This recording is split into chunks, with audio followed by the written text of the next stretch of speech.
Welcome to Reg Bonsai Studio. Today we're going to be working on 3 maple trees ranging from little to medium to large. So we have a Shin Desjojo, a regular Deshojo and a Norway Maple.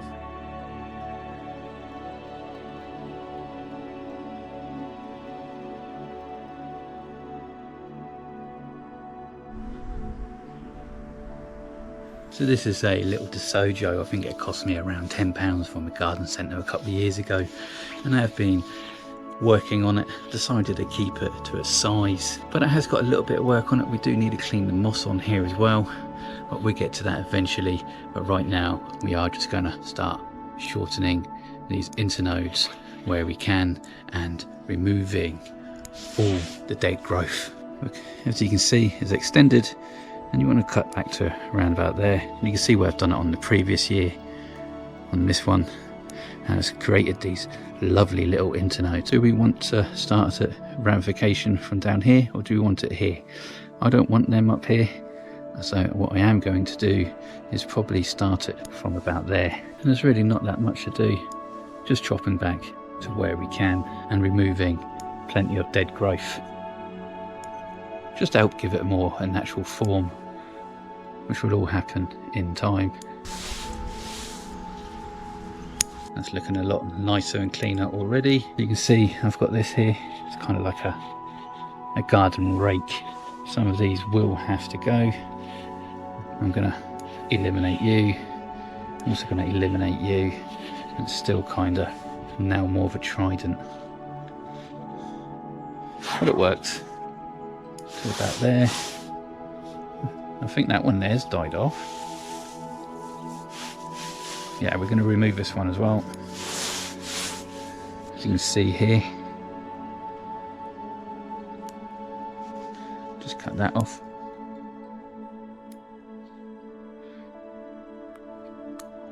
Before that forms into a knuckle. Now that's looking a lot more cleaner and beautiful looking. And let's get this moss off. Nice little brush. We're just going to very gently brush away all this moss on any nabari roots. We're not going to remove the moss away from the soil line, as this will help insulation through winter if it does get cold enough for it to be a problem. You can see that's looking a lot nicer. Now, what can we do with this bulge here? And I think we can get some concave cutters or knob cutters on there and very gently try to fix this taper. And we don't really want to weaken the graft. This tree may end up having a bit of a shari. It will heal in time, but that taper really needs to be fixed.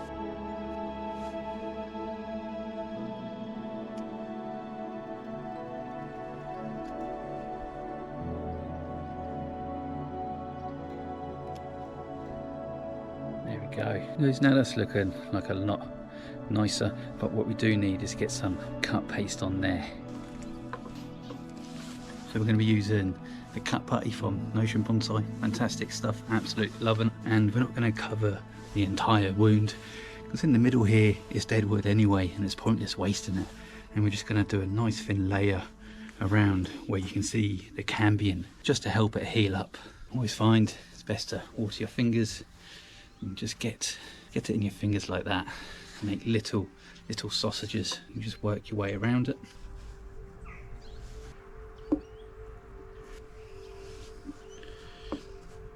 Now I'd say that is ready for the winter.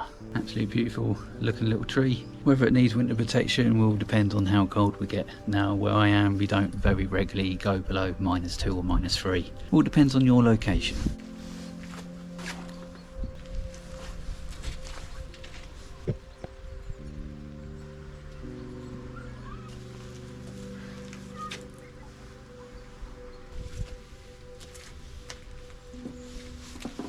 So now you may have seen me work on this Deshojo in the past, and you may even know that last year I nearly killed it. Swift in its recovery by getting it into a wooden frame box for the rest of the season, and then earlier on in the spring I put it back into a bonsai pot, which the tree knows. We have got a bit of cutback to do to get it more into shape It is very much thin here and then it goes outwards, and we need to try and get that the pyramidal shape. We're not going to do any wide today, but let's crack on with it. Really, it's the same job as the smaller Deshojo, and we're just cutting back to where it's best. So now we've got one here, we've got this one come down here. So what I'm going to do is remove you there, and that will grow out that way. I know it looks a bit weird at the moment, but it will work. This one here is too long, so we're going to bring that here. Tell you what, if we get rid of you, and we've got these two lovely ones here that we can bring down in future. We don't want anything growing in the crotch here, so I'm going to take you off. Shorten these internodes anywhere we can, but obviously that branch also needs to be looking healthy for us to cut it back. I'm going to bring this apex here off entirely. So why did so much die off? That's all down to water starvation. Even though the pot was holding excessive water, it did start draining off very well at the start of last year, as you can see from recent videos. But then that pot all of a sudden was holding the water, even with the drainage holes. I even tested it without a tree in it, and it was just holding the water for some reason. So always be careful of where you get your pots.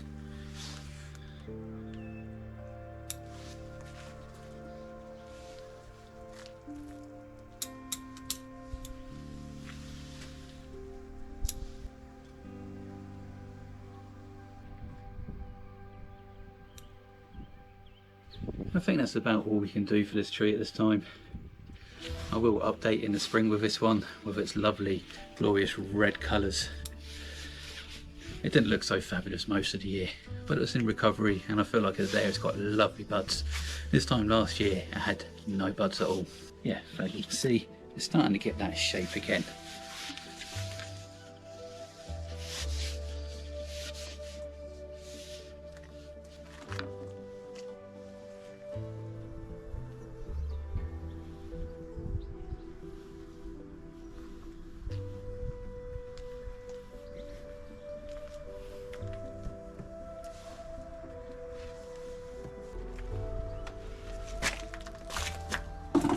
Now this tree has always been a challenge. It's a Norway maple. It sprouts out where you don't want it to sprout out, and every time you're starting to build a bit of a ramification, that'll kill off half a branch, just to wind you up. But this year I actually had a bit of a breakthrough of starting to build various back buds, and on the start of the ramification it does need a hard cut back now, because there are parts that it's just not getting where I want them to be, and next year it will be put into a lovely new pot. Let's get in a hacking away, shall we? So as you can see, we've got this branch here and it's got the inverse branches, but I do want to take it down to where there is a couple of branches growing out. It will fill in that space in no time.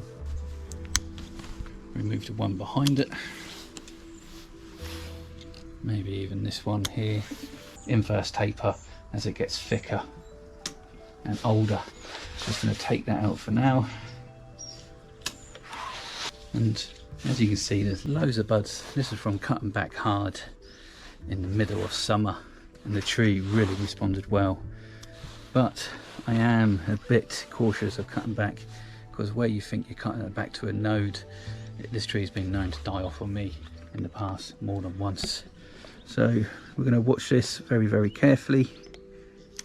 Cut you, and cut that.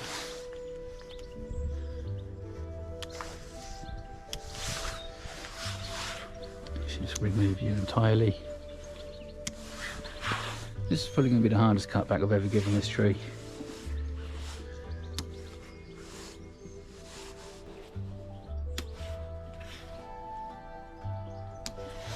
But the tree needs it, it really does.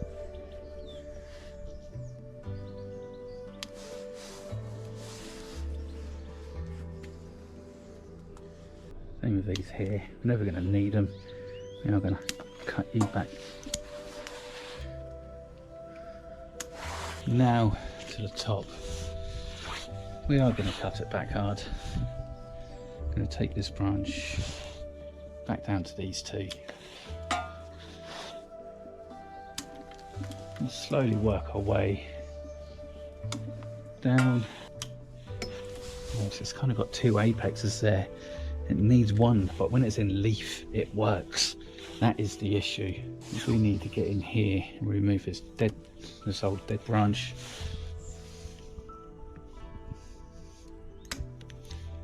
As much as I can. See, now what I may do is now remove you. Slowly work our way down.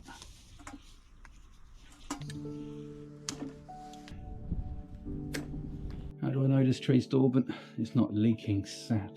It's no longer pushing sap up. This tree is well into its dormancy. I've given it hard cutbacks like this before in the middle of winter, and that has already had that sap moving. It's not going to be perfect. It's going to take a couple of years after this hard cutback. It's definitely on its way. Trying to correct this inverse taper on this massive knuckle here. It may even start pushing out loads of shoots there come spring, which should be counterproductive for me, not the tree. The tree always knows what it needs. We always think we know what the tree needs. Yeah, that didn't go quite well. We're gonna have to get some cut paste on that or move it entirely.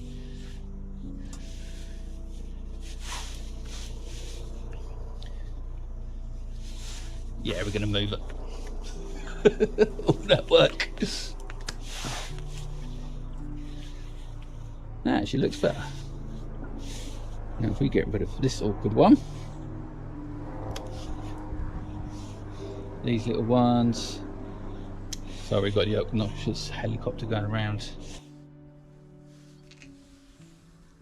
I'm not sure if that's sap, but no, it's just rainwater. Like I said, this tree has bled all over me on a few times.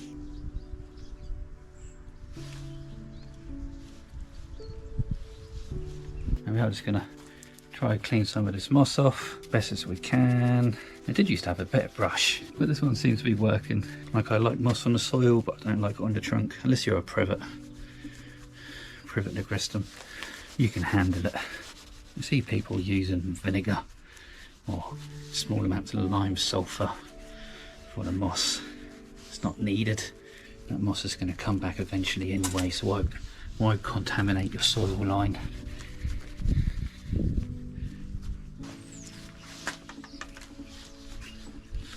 Yep, another tree done for the season, and I look forward to updating in spring. Still unsure about it, but who knows, maybe after next year's growth I'll probably be back to this state again. But I'm not going to cut it back till midsummer, but in spring it is going to go into a nice shallower pot, and hopefully that will fix his attitude.